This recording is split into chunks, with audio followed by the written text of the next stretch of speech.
Hello everyone and welcome back to Disc Golf Examiner. Today we're bringing you coverage from the 2021 Seth Burton Memorial.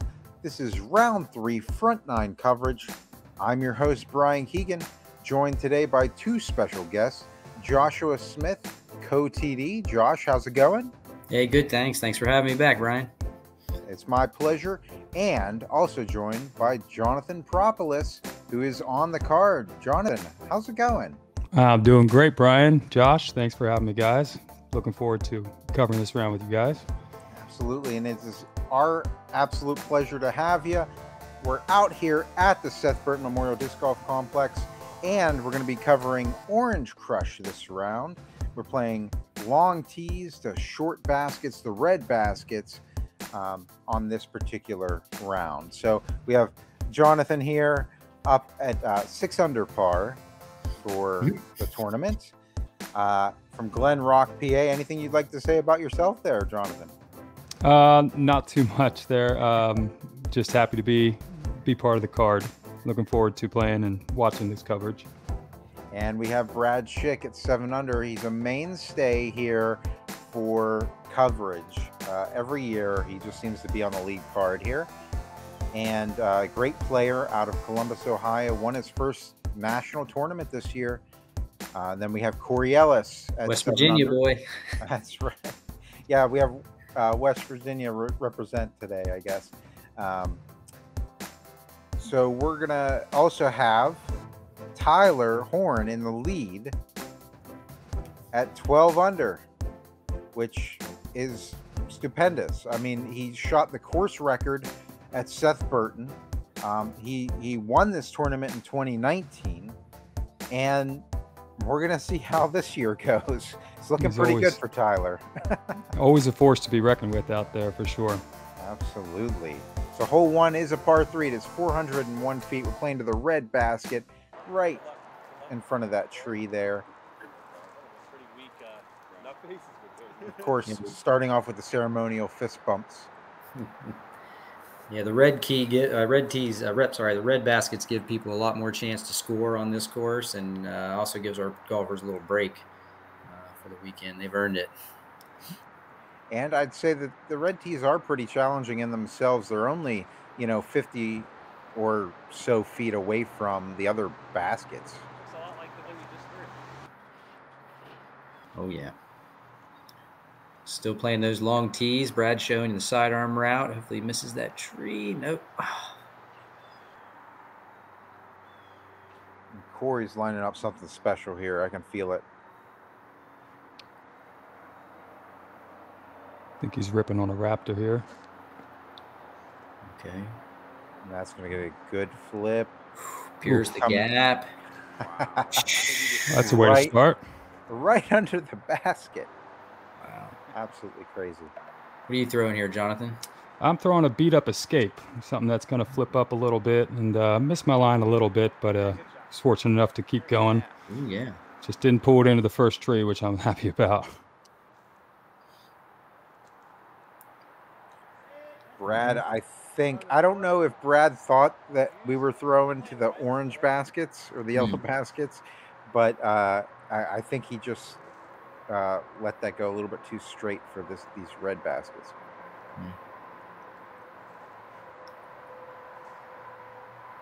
Tyler, nice little slide up there. He'll have a good putt for par. Nice touch. Or birdie, sorry. It is a par 4 still.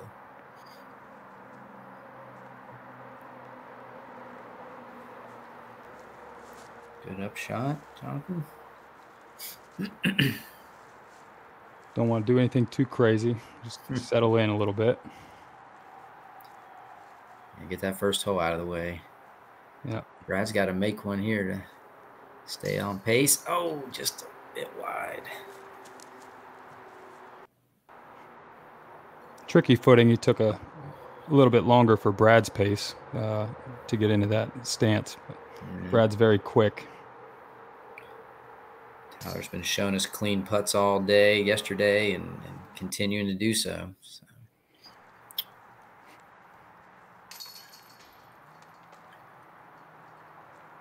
Yeah, him and Corey, Tyler and Corey are similar in their styles of they take very short run-ups and they throw far, and they can stand still, spin putt from seemingly however far they need to. It's very impressive.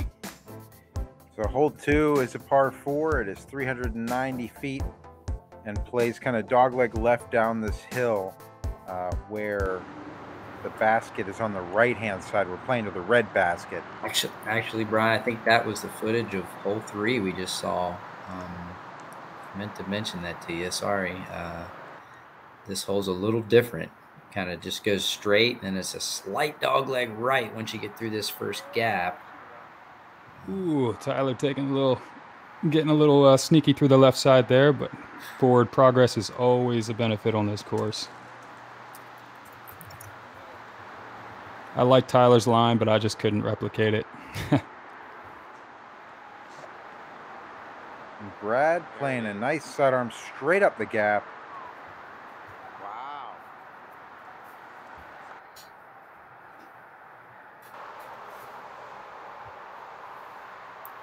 This is one where you got a chance, but you can get into a lot of trouble. You get down on that left side. See how good scramble shot here. Almost. If you see me going to a forehand, it's probably because I don't have a shot for the backhand. Corey got a little kick, unfortunate kick there as well.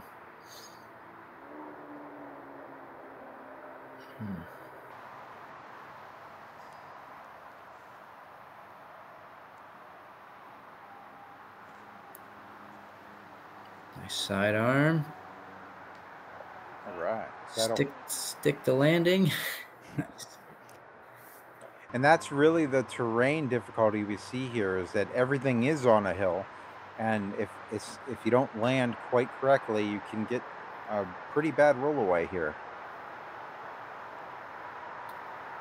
Corey, maybe give it a stab here. Took a little wide.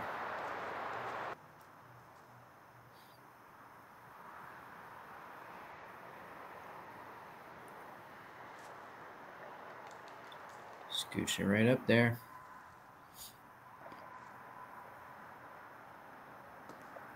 Ooh. Another one of those holes that could just get you if you catch a slight edge. It can just give a bad roll. Great putt from Corey to save his par.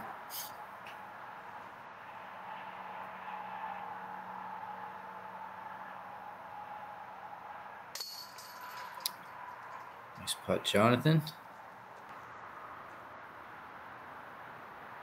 No harm with the par there, but these first several holes are not super long, but you definitely have to hit your gaps if you want to score.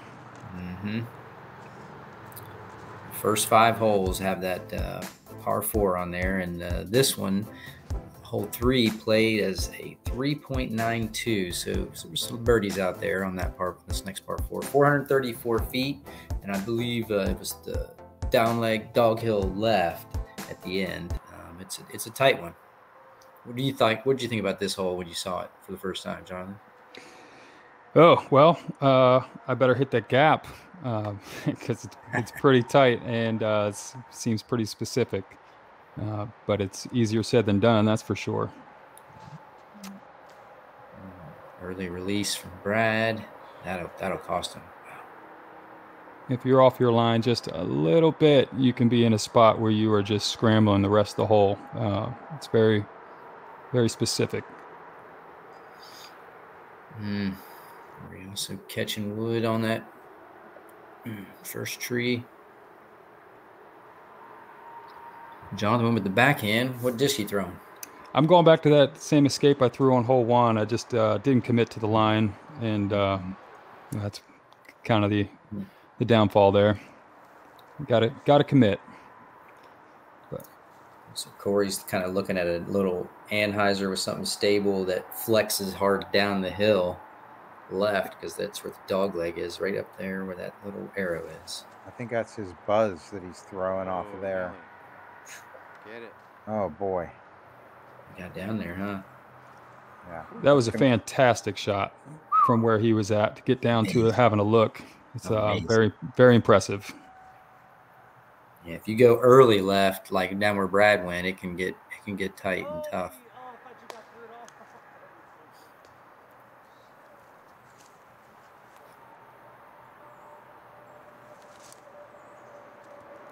All right, Brad trying to sidearm curl, just keep turning. Oh, I think it is a tree. catch some timber. You just hit the initial gap and then cross your fingers and hope you catch some gaps through the rest of the trees, because there's quite a few of them down there.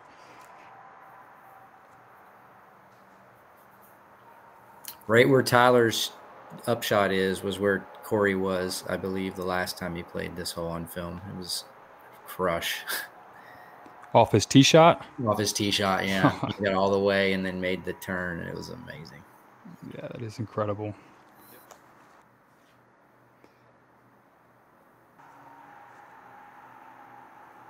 You going for this one? No, not with that. Not with that distance and the fall away behind the basket. And that was actually my fourth shot. We might have missed one in there, which is fine. We forget about that one, yeah. yeah. I remember it, but you guys don't have to see it. So. All right. This is actually a lot longer than this looks from this angle. Tyler right on the pole. Man. And that's been the story all tournament so far, has been Tyler just making these crucial putts to grab the birdies that nobody else has been able to.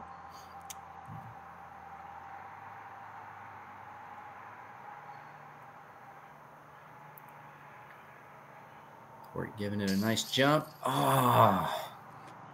And that one's going to stick about 75% of the time. That was a very, very good putt. Slightly left, I guess, but maybe the slope of the hill pulled it out with gravity doing its job like that. But good putt. Could have stuck for sure.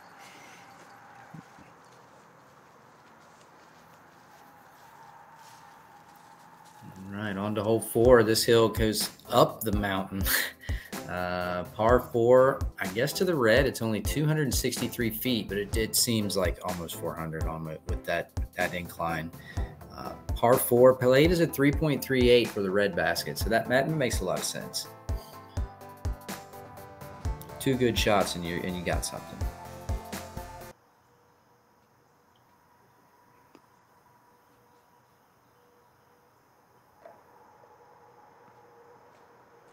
Tyler just going with the safe hyzer, hopefully splitting that tree gap and landing right in the middle.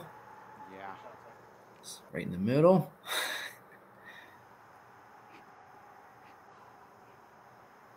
And the forehand, I've definitely seen a lot of this. Flex something through there, you can work out real nice. That's a great shot. It's playing away from that big ditch on the left with the backhand. If you get too much hyzer or clip a tree, it's so easy to get into that ravine on the left. So Brad playing that forehand is going to play away from that ravine. And then Corey's just going to go big bomb up the hill. Makes Zach, the camera guy, jump out of the way. And he's got to look at it. What are you pulling on here? That's a Fortress. Oh. And it's a little clip, but we're still in position to hopefully get up and down from there.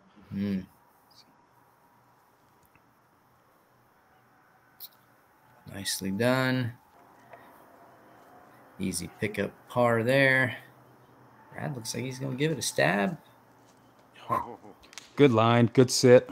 That's such a big slope on the side of that hill that you just want to see your disc stop as soon as it hits the ground. It can go so quick.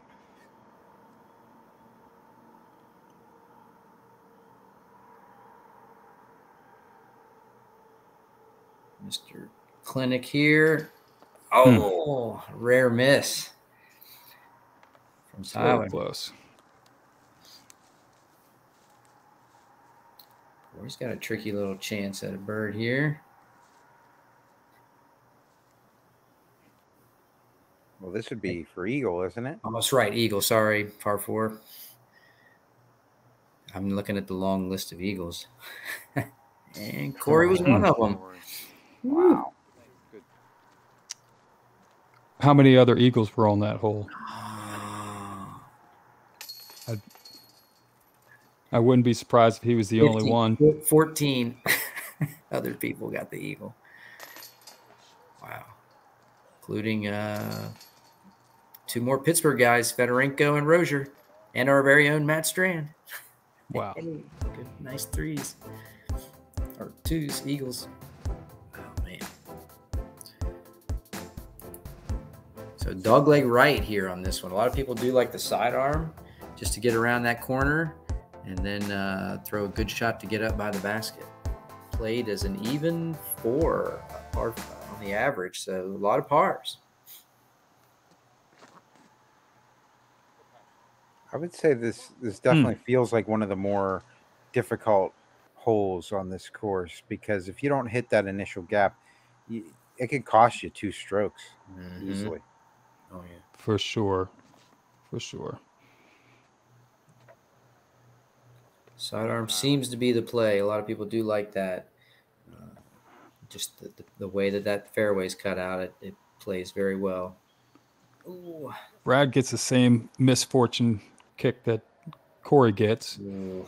Tyler showed us how it was done. Put it in a good spot right there in the fairway. I just decided to pull it a little bit. Ooh. That's not really what you want to do on this hole. Put you into a tricky spot. Yep, there's a lot of lost disc down that hill. Little forehand roller action to get out of there. Yeah, it actually worked out in my favor to have a little bit of a gap and just commit to it.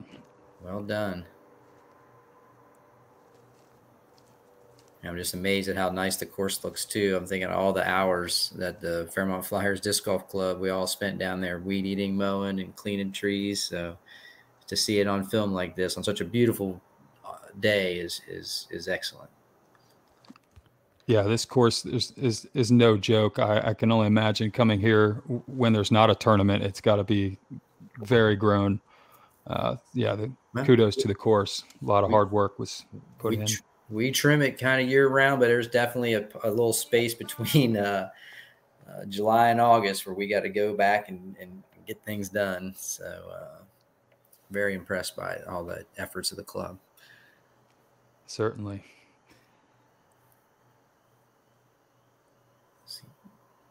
Trying to get out of jail here. Yeah, Corey. Left him some work. He did not have too much, so I think that was a pretty good outshot there for sure. He was working with a lot of stuff in his way.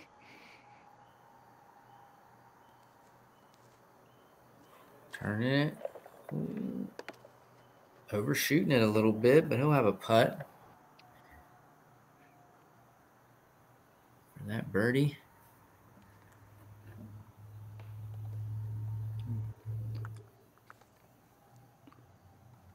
Definitely not what you want from less than 100 feet. Yeah. It's a pretty wide open shot, but got a lot of golf left. Mm-hmm.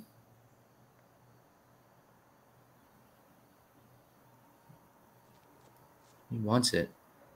Oh, got the basket. Wow. I don't know. I would love to see some more tips from Corey about his putting, because how do you get it to go that straight, that long on that type of a slope? It's crazy. Yeah, Corey's very impressive with the amount of power and spin he can get just from a standstill or just a slight jump forward. Great putt by Brad. That's he had to go around the tree there. It was very good.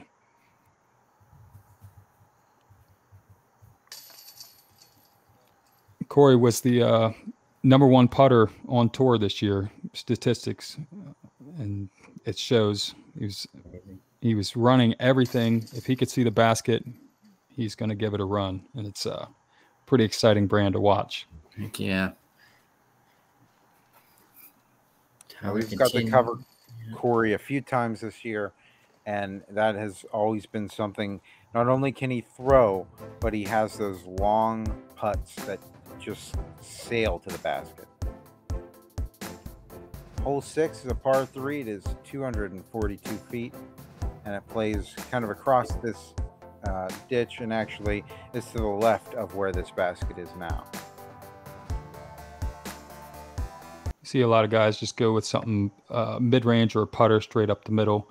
You might see a forehand play or two. Ooh, Tyler. Great shot. Amazing. See the sidearm here. That's the route I kind of like. Is just so I can kind of hit the tunnel a little easier. But if you can miss all the trees, you'll be right there too. That was a great run. I would say a foot or two to the left, Brad would have had an ace. Mm. Yep. Oh. Wow. Corey getting a pretty big kick, but he's about 55, 60 feet away, and he'll be able to see the basket. At that escape again? No, that's a maiden. That's a VIP maiden, and just missed the line. And sometimes it's better to miss by a couple feet than a couple inches. But so far, I'm missing just by a couple inches and taking some medicines. It's like we had a small gallery down there. I didn't even see that kid. Get it. Oh, what a putt. Great, dude. He's fearless. He's hunting birdies and eagles where he can. He's got some ground to make up on Tyler. So he sees the basket. No fear. Amazing. Great putt, Corey.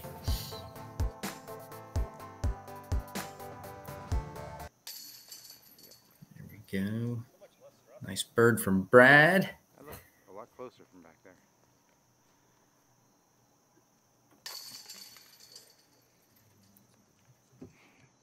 We'll just keep parring along. Mm-hmm. Maybe catch a break here or there and throw a good shot. But till then, we'll just watch Tyler go 6 for 6 to start his round. So hole 7, par 3, 226 feet straight through the woods here. And actually it's over to the left-hand side is where the basket is.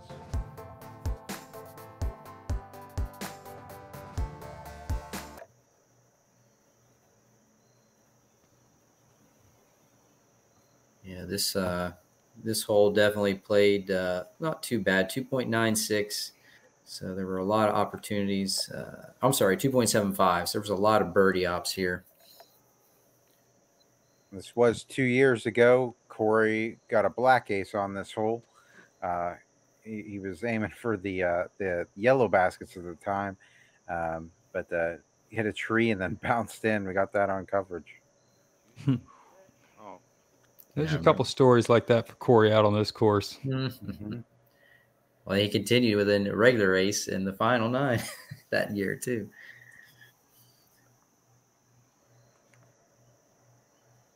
Yeah, really want to throw some kind of mid-range or putter here, just right down the gut, have it fade at the end. That looks a little low. So He's going to have a little bit of those vines in his way and quite a few little trees in his way too, but we'll see what he can manufacture from there. it's a pure shot right there. Sit. Woo. I liked it out of the hand, but I did not take into account for how downhill that really was. Yeah. The thing took off past the basket. So Corey's got some crazy vinage there. There's wisteria all over this place, and it grows up and down in the trees. I've never seen it get in the way like that, but he's got the spot for it. he's about 70 feet or so away and still trying to manufacture a run out of that. Just missed that last tree, and we'll see what happens. But Whew. Brad getting the height on it. He says, don't roll away. don't do it. Do it.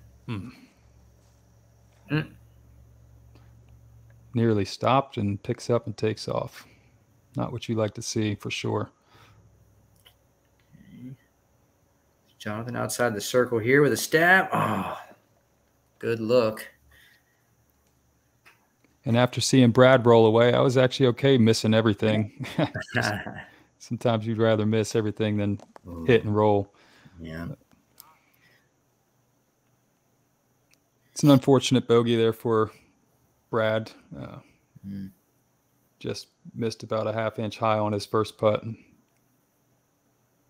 That's what this course can do to you real quick, though. Tyler picking up the 2. Great shot there.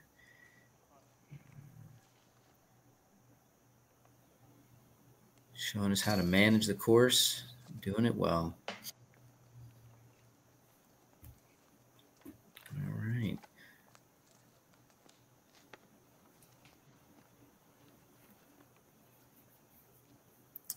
Another bag putt from Brad. Oh, it was a bogey. Sorry, Brad. All right. On to hole 8. This hole is actually sponsored by Johnny Sias. He not only helped design the Seth Burton course, but multi-time PDGA world champion. Loves the number 8. If you haven't guessed by his PDGA number, and he wanted a sponsorship, and it was hole 8. Had to be. And this is actually a raised basket on the right of that basket that we just saw there. But we're playing to the basket on the left, the one down the hill. This round, I think we're actually playing to the one up on the right, the red basket. Oh, yes, that's correct. I'm sorry. Yep. That's right. I forgot my baskets confused. It's easy to do out here. Did anybody ever throw to the wrong basket? I know that's happened, but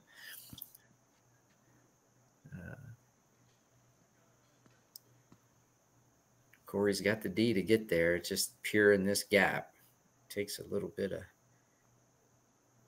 good skill here. Just like that. Corey going up the right side, and that's actually, there's one tree out there, and if you get past that tree, usually you get through the little bit of foliage that's past that and put you in a good spot for that pin placement. Smooth pull from Jonathan. Good drive. Very nice. Hey, what do you think about that old stone basket, the basket in that old stone chimney fireplace thing? I like it. I'm a fan of raised baskets on nice balance, Brad. Way to keep your footing. That was impressive.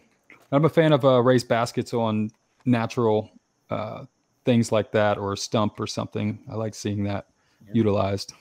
Well, the Seth Burton course is up at Morris Park, which used to be down in the woods here. So this being an over 100-year-old park, it used to be down in the hills, and there's all kinds of stones. As you know, we have 2 baskets like this as Tyler goes for his birdie. Oh. Well, he's human. Yep.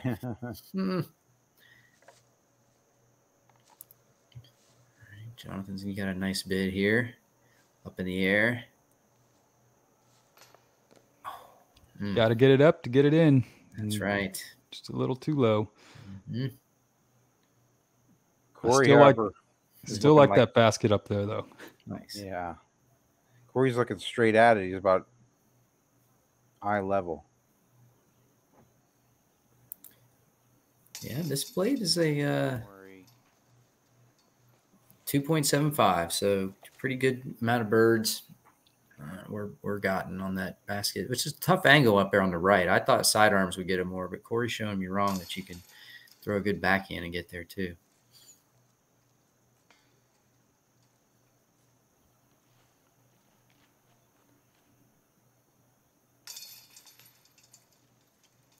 Big par save from Brad. Pick up from Jonathan. Ooh, hot hands. We got a little teamwork going on. Oh, what an examination. Hot potato. Hot potato indeed. So hole 9's a par 4. It is 193 feet. There is a Mando that you have to make around. And basket is right there to the right. Don't let that distance fool you. It definitely plays a lot longer than that. It's Those distances were all straight line, like GPS, so I can see, wow, it doesn't take into consideration the turn around the bend. Corey's going to show us a big hyzer. Hope to poke through that gap up there and give himself a putt.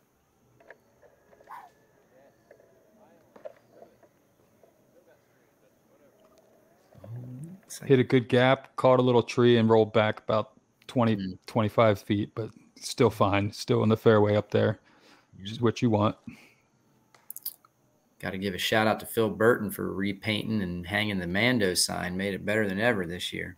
No doubts in people's mind. Yeah, I definitely noticed it this year. Nice little. Were you going for a roller or a turnover sidearm there? I was going for a turnover sidearm, just a little. It's a little too low, but it was able to kick through some stuff. Brad's showing the actual forehand route there. There it is. And that's a good shot. Yeah, once you get up there, you're still kind of like Tyler. He's scrambling here.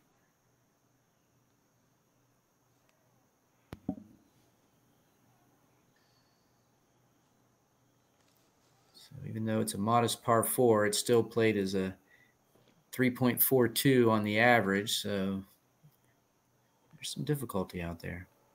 Get it. Oh, get it. Tickling the chains. Just really actually happy just to hit the gap, you know. And that would have just been a bonus for sure. Corey's got a pretty tight gap here, but like I said earlier, he's running everything. So if he sees a line, then he's giving it a bid. Oh, yeah. Brad giving it a bid as well. Nice up, though, at the end. Tyler's got his sights on this. We know that already.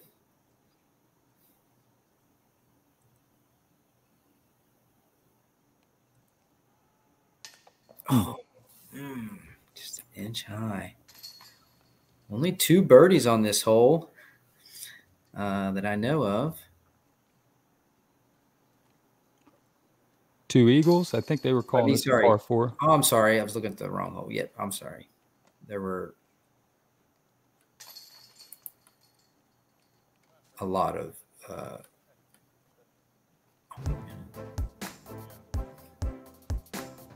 birdies. There was par 4s, yes. There was no 2s.